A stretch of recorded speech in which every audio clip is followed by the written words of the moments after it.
Rajkot civil લાફાકાંડ મામલે આરોગ્ય મંત્રી પ્રફુલ્લ પાનશેરિયાનું નિવેદન સામે આવ્યું છે। આ પ્રકારનું કૃત્ય સાંખી નહીં લેવાય।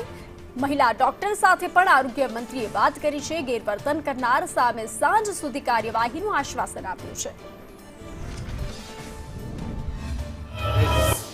मीडिया माध्यम द्वारा ख्याल ये मीडिया अंदर एक महिला शक्ति साथे जाजेनीयु गंभीर प्रकार कृत्य करनारे डॉक्टर अने विभत्स वर्तन कही शकाय। आ वर्तन ने सामने लेवाशे नहीं।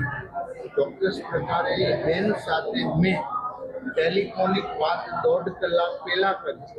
बेन ने आश्वासन आप्युं તમે મહિલા શક્તિ તરીકે તમારી જે તમે ભણ્યા છો એ સેવાના માર્ગે એ જ દવાખાના અમે લાગુ અમે તમારી સાથે ગેરવર્તન કરનાર અમે ચોક્કસ દંડીશું અને સાંજ સુધીમાં એનું અમે પરિણામ